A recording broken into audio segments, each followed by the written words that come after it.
नमस्कार सर्वांना, स्वागत आहे तुमचं माझ्या श्रद्धेची पहाट चॅनलमध्ये। तुमच्या सर्वांचा फराळ करून आणि मुलांनी बराचसा खाऊन झालाच असेल। घराची सजावट, रांगोळी, पणत्या लावून रोषणाई या सणाचे दिवस कसे संपून जातात कळतच नाही। वसुबारस, धनत्रयोदशी, नरक चतुर्दशी, लक्ष्मीपूजन या प्रत्येक दिवसाचा विशेष महत्त्व आहे। अशातच लक्ष्मीपूजन करून आपण वर्षभर आर्थिक वृद्धीची तजवीज करत असतो। आपण माता लक्ष्मीची पूजा वास्तूतील सुख, समृद्धी, ऐश्वर्य मिळवण्यासाठी करतो। यावर्षी 20 ऑक्टोबर 2025 रोजी दुपारी 3:44 अमावस्या तिथी सुरू होईल, तर 21 ऑक्टोबर 2025 रोजी सायंकाळी 5:54 संपेल। त्यामुळे उदय तिथीनुसार लक्ष्मीपूजन आपण 21 ऑक्टोबरला संध्याकाळी 6:10 ते रात्री 8:40 पर्यंत करू शकतो। आज प्रथमच मी व्हिडिओ रेकॉर्ड करून लक्ष्मीपूजन कसे करावे हे दाखवणार आहे। त्यामुळे माझा हा प्रयत्न तुम्हाला आवडला असेल तर माझ्या चॅनलला लाईक, शेअर, सबस्क्राईब करायला विसरू नका। त्यामुळे संपूर्ण व्हिडिओ नक्की बघा। आता आपण पूजेसाठी साहित्य काय लागणार आहेत हे बघूयात। त्यासाठी आपल्याला लक्ष्मीचा फोटो किंवा मूर्ती असेल तर उत्तमच। एक कलश, ताम्हण, सुपारी, गणपतीसाठी हळद, कुंकू, फूल, अक्षता, उदबत्ती, समई, निरांजन, पाण्यासाठी भांडे, हार, काडेपेटी, नारळ, नैवेद्यासाठी गुळ खोबरे, गणपतीसाठी पंचामृत, पेढे किंवा लाडू किंवा अनारसे, फळांमध्ये डाळिंब, बत्तासे, साळीच्या लाह्या, धणे, त्याचबरोबर लक्ष्मीचा फोटो, तसेच मूर्ती ठेवण्यासाठी चौरंग, त्याच्यावर अंथरण्यासाठी कापड, आसन आपल्याला बसण्यासाठी, दागिने, सोने चांदीची नाणी, 2 पानांचा विडा, सुपारी, 1 नाणं कलशात टाकण्यासाठी आणि 1 नाणं विड्यासमोर ठेवण्यासाठी एवढ्या गोष्टी लागणार आहेत। या सर्व तुम्ही एकत्रित करून पूजेच्या आधीच गोळा करून ठेवा, त्यामुळे ऐनवेळी तुमची गडबड उडणार नाही। आता आपण पूजेला साहित्य काय लागणार आहे हे बघितलं। आता आपण पूजेला सुरुवात करूयात। सगळ्यात पहिल्यांदा आपण हळदी कुंकू लावून घेणार आहोत। त्यानंतर आसनावर बसून पूजेला प्रारंभ करणार आहोत। सगळ्यात पहिल्यांदा आता आपण हात जोडूयात व प्रार्थना म्हणूयात। श्री महागणपते नमः, इष्टदेवताभ्यो नमः, श्री सरस्वत्यै नमः, श्री गुरुभ्यो नमः, कुलदेवताभ्यो नमः, ग्रामदेवताभ्यो नमः, स्थानदेवताभ्यो नमः, वास्तुदेवताभ्यो नमः, श्री महालक्ष्मी महासरस्वतीभ्या नमः, आदित्या दिनवग्रह देवताभ्यो नमः, सर्वेभ्यो देवेभ्यो नमः, माता पितृभ्यां नमः, सर्वेभ्यो ब्राह्मणेभ्यो नमो नमः, प्रारब्धकार्यं निर्विघ्नमस्तु।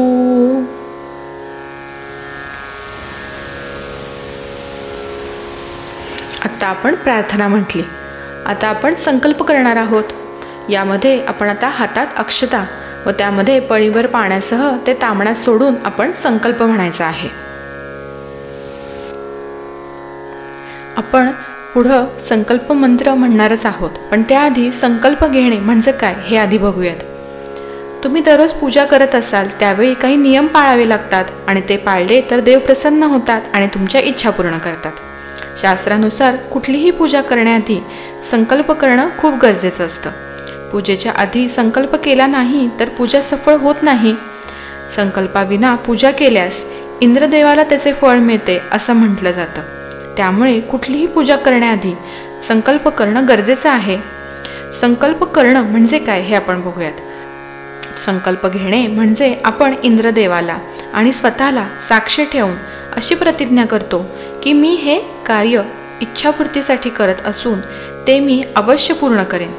संकल्प घेताना हातात पाणी घेतलं जातं, कारण पंचमहाभूतांपैकी अग्नी, पृथ्वी, आकाश, हवा आणि पाणी, गणपती हा पाण्याचा अधिपती आहे। शेवटी पाणी गणपती समोर ठेवून पूजा कसल्याही अडथळ्याशिवाय पूर्ण होण्यासाठी हा संकल्प केला जातो। आता आपण संकल्प मंत्र म्हणूयात। मम आत्मनः सकलशास्त्र पुराणोक्त फलप्राप्त्यर्थं श्री भगवती लक्ष्मीदेवता प्रीत्यर्थम् अस्माकं सर्वेषां सकलकुटुम्बानां द्विपद चतुष्पद सहितानां क्षेमस्थैर्य अभय आयु आरोग्य ऐश्वर्य अभिवृद्धार्थं समस्तमंगला वाप्यर्थं समस्ताभ्युदयार्थं च अप्राप्तलक्ष्म्याः प्राप्त्यर्थं प्राप्तलक्ष्म्याः चिरकालवासार्थम् अद्य अश्विनकृष्ण अमावास्यायां प्रतिवार्षिकविहितं यथा ज्ञानेन यथा मिलोतोपचारद्रव्यैः श्रीलक्ष्मी श्रीसरस्वती पूजनं करिष्ये असं म्हणून हातातील पाणी ताम्हणात सोडावं. आता आपण इतर पूजांकडे वळणार आहोत.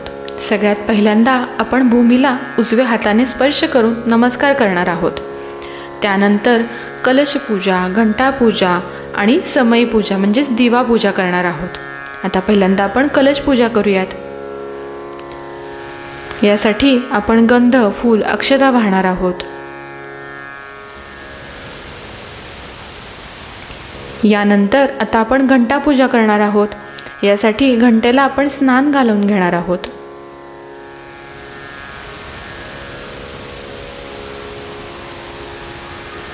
त्यानंतर ती पुसून जागेवर ठेवणार आहोत. त्यानंतर तिला हळदी कुंकू, गंध, अक्षता आणि फूल वाहून नंतर थोडीशी वाजवणार आहोत.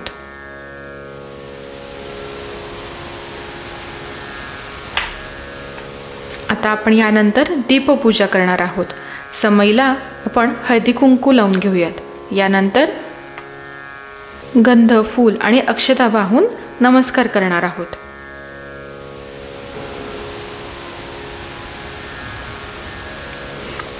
आता आपण यानंतर गणपती पूजन करणार आहोत.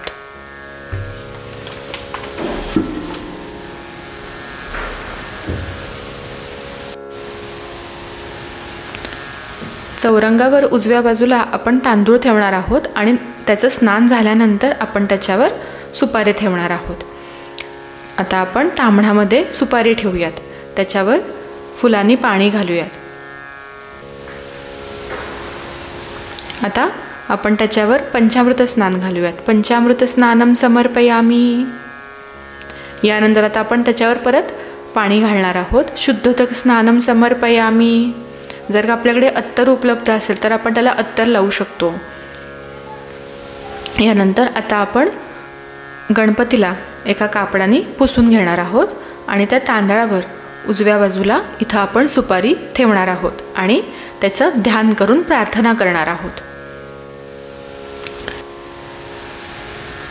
वक्रतुंड महाकाय सूर्यकोटी समप्रभ निर्विघ्नं कुरु मे देव सर्व कार्येषु सर्वदा. असं म्हणून आपण आता नमस्कार केला आहे. आता आपण गणपतीला गंध, फूल, अक्षता वाहणार आहोत. दुर्वा वाहणार आहोत. त्यानंतर 5 मण्यांचं गेजवस्त्र वाहणार आहोत.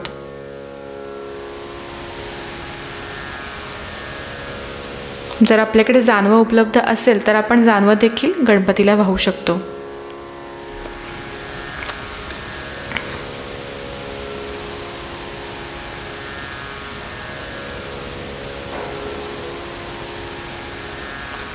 आता आपण धूप आणि दीप दाखवणार आहोत. धूपम समर्पयामी. निरांजन लावून किंवा उदबत्तीप्रमाणेच आपण ते ओवाळून घंटानाद करणार आहोत. दीपम समर्पयामी. त्यानंतर आपण आता नैवेद्य दाखवणार आहोत. त्यामध्ये आपण सुपारीच्या समोर गूळ खोबऱ्याचा नैवेद्य आणलेला आहे. तो गणपतीचा खूप आवडीचा नैवेद्य आहे. त्यामुळे आपण इथं नैवेद्य दाखवू द्यात. त्याआधी आपण एक चौकोनी पाण्याचं मंडळ तयार करून घेऊयात आणि त्यानंतर तिथं गूळ खोबऱ्याचा नैवेद्य दाखवून त्याच्यावरनं पाणी शिंपडूयात व मंत्र म्हणूयात. ओम प्राणाय स्वाहा, ओम अपानाय स्वाहा, ओम व्यानाय स्वाहा, ओम उदानाय स्वाहा, ओम समानाय स्वाहा, ओम ब्रह्मणे स्वाहा असं म्हणून नैवेद्याभोवती आपण पाणी शिंपडणार आहोत. जर तुम्हाला या मंत्राचा अर्थ काय आहे याविषयी अधिक माहिती जाणून घ्यायची असेल तर माझा या रिलेटेड एक शॉर्ट व्हिडिओ आहे, तो तुम्ही अवश्य बघा.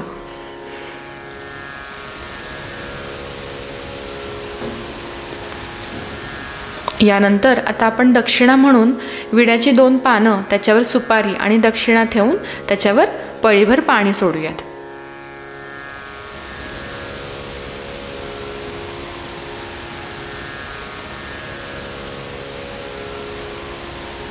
आणि एकदा परत आपण दुर्वांकूर व पुष्प वाहून नमस्कार करणार आहोत आणि कार्यसिद्धीसाठी प्रार्थना करणार आहोत.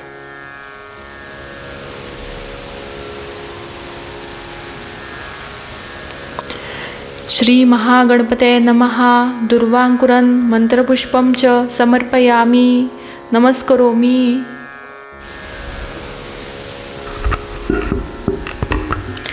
आता आपण वरुण स्थापना आणि त्याची पूजा करणार आहोत. वरुण स्थापना म्हणजे आता आपण चौरंगावर कलश ठेवणार आहोत. प्रत्येकाच्या घरी कलश स्थापनेची आणि त्याच्या पूजेची पद्धत ही वेगवेगळी असते, पण आमच्या घरात ज्या पद्धतीनं कलश स्थापना होते ती पद्धत मी आता इथं करत आहे. सगळ्यात पहिल्यांदा चौरंगावर मध्यभागी एक तांदळाचा मंडल तयार करून घेणार आहे आणि त्याच्यावरती बोटानं आपण स्वस्तिक तयार करून घेऊयात आणि त्याच्यामध्ये आता कुंकू घालूयात.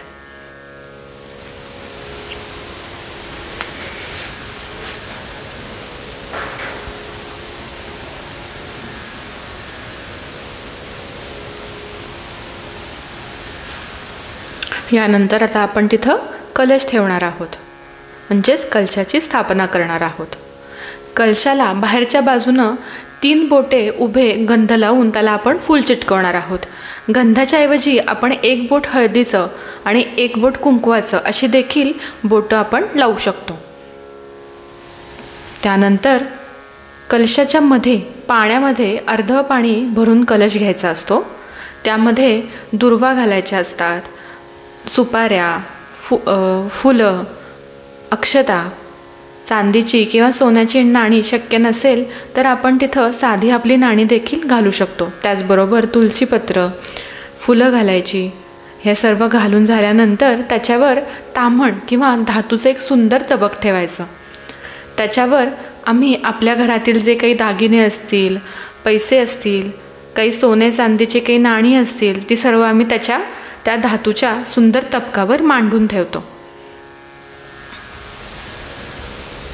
आता मी ते सर्व मांडून ठेवत आहे.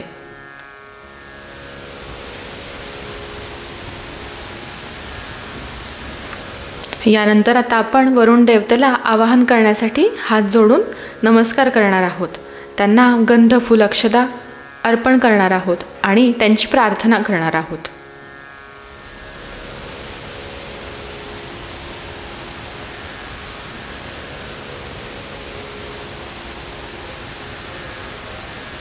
आता आपली कलशात वरुण देवता स्थानापन्न झाली आहे. आता आपण लक्ष्मी, सरस्वती इत्यादींची पूजा कशी करायची हे बघणार आहोत.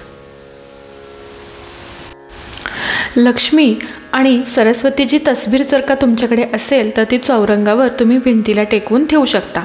पण जर का तुमच्याकडे मूर्ती असेल तर त्याच्या आधी तुम्हाला त्याच्यावर अभिषेक घालून स्नानादी सर्व उपचार करून मग ताम्हणामध्ये ती तांदळावर ठेवायची आहे. त्यापुढील सर्व विधी हे सारखेच आहेत.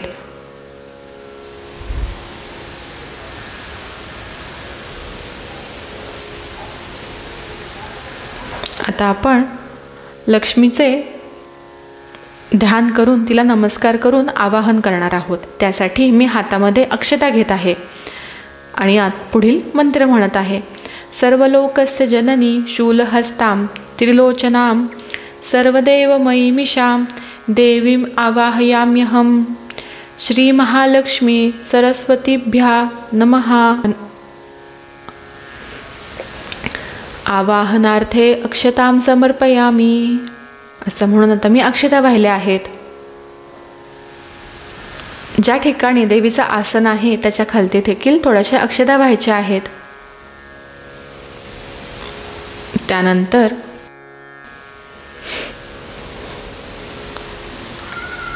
आता आपण देवीच्या फोटोला किंवा मूर्तीला पुसून घेऊन त्याच्यावर गंध लावणार आहोत. चंदनम समर्पयामी. आता आपण फूल वाहणार आहोत. पुष्पम समर्पयामी.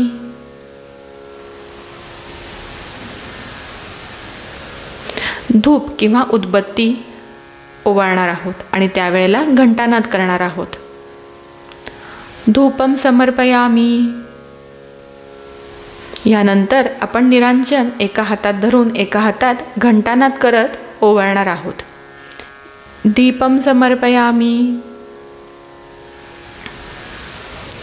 यानंतर आता आपण पाटावर पाण्यानं लहानसं छोटंसं चौकोनी मंडल तयार करून त्याच्यावर नैवेद्याचं ताट ठेवणार आहोत. त्याच्यामध्ये पंचामृत आहे, डाळिंब, साळीच्या लाह्या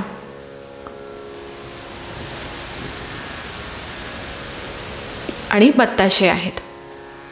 आता त्याभोवती उजव्या हातानं आपण पाणी शिंपडणार आहोत.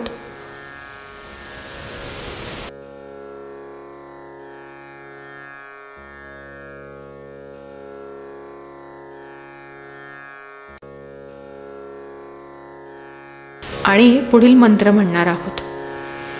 ओम प्राणाय स्वाहा, ओम अपानाय स्वाहा, ओम व्यानाय स्वाहा, ओम उदानाय स्वाहा, ओम समानाय स्वाहा, ओम ब्रह्मणे स्वाहा. असा मंत्र म्हणून झाल्यानंतर आता जर का तुम्हाला अभिषेक लक्ष्मीच्या मूर्तीचा करायचा असेल, का तुमच्याकडे लक्ष्मीची मूर्ती असेल तर तुम्ही ती तांब्यात ठेवून त्याच्यावर पळी पळी पाण्याने अभिषेक देखील करू शकता आणि त्याच्यानंतर हे पुढील सर्व विधी करू शकता. अभिषेक करत असताना फुलाने पाणी शिंपडलं जातं आणि त्यावेळेला श्रीसूक्त किंवा देवीची 108 नावं यांचा जप केला जातो. माझ्या चॅनलवर श्रीसूक्त आणि विष्णू सहस्रनाम उपलब्ध आहे. ते तुम्ही अभिषेक करत असताना किंवा संपूर्ण लक्ष्मीपूजनाचा विधी झाल्यानंतर अवश्य लावा. तुम्हाला आता प्रश्न पडला असेल की लक्ष्मीपूजना दिवशी विष्णू सहस्रनाम ऐकण्याची काय गरज? तर लक्ष्मी ही खूप चंचल आहे. जिथं विष्णू जातो तिथं त्याच्या मागून लक्ष्मीही येतेच. त्यामुळे जर का तुम्ही विष्णूची उपासना केली तर त्याबरोबर तुम्हाला लक्ष्मीची देखील फलप्राप्ती होईल. त्यामुळे लक्ष्मीपूजना दिवशी त्या दिवशी पूर्ण पूजन झाल्यानंतर लक्ष्मीचं कृपा प्राप्त करण्यासाठी विष्णू सहस्रनाम गायन अवश्य ऐका. ते 56 मिनिटाचं जरी असलं तरी तुम्ही ते जितका वेळ शांतपणे ऐकाल तितक्या वेळ लक्ष्मी तुमच्या घरामध्ये वास करेल व तुम्हाला त्याची फलप्राप्ती अवश्य होईल.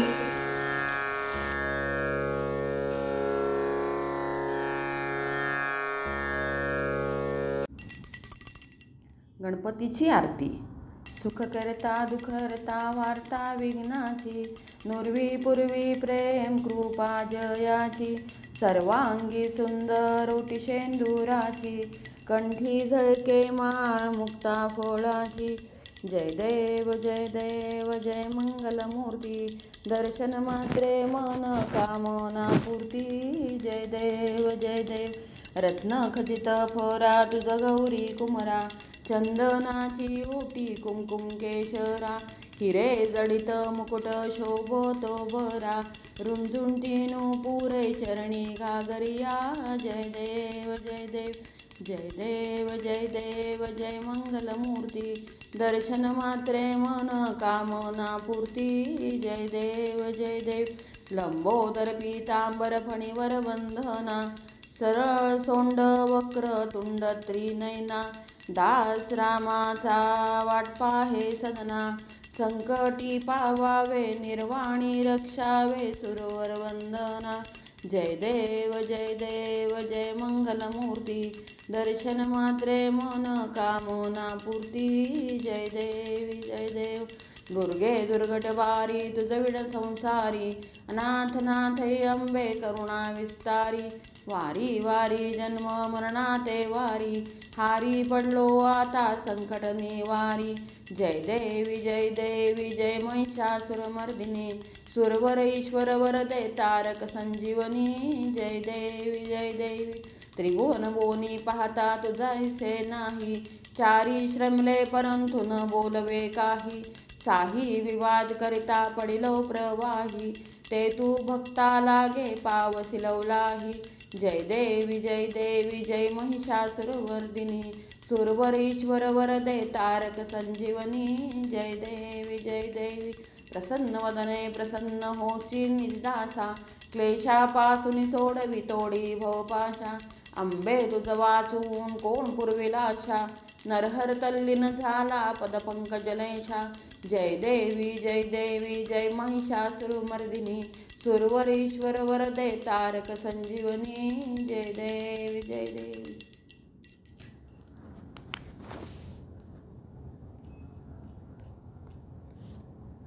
कापूर आरती आपण आता म्हणूयात. कर्पूरगौरं करुणावतारं संसारसारं भुजगेन्द्रहारं सदा वसन्तं हृदयारविन्दं भवं भवानी सहितं नमामि. असं म्हणून आपण आता कापूर आरती केलेली आहे.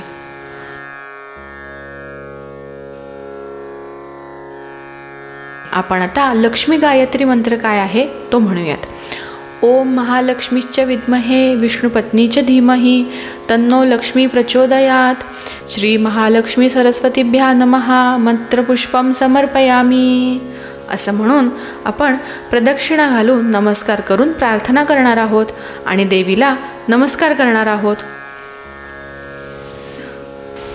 आता आपली संपूर्ण पूजा ही संपन्न झालेली आहे. या दिवशी संध्याकाळी आपल्या घरातील स्त्रियांना व त्याचबरोबर जवळपासच्या स्त्रियांना घरी बोलवून त्यांना हळदी कुंकू देऊन नैवेद्य दिला जातो व त्यांना लक्ष्मी समजून त्यांना नमस्कार केला जातो.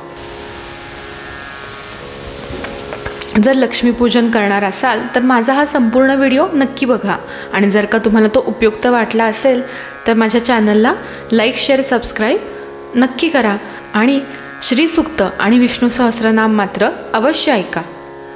तुम्हाला सर्वांना दिवाळीच्या हार्दिक शुभेच्छा.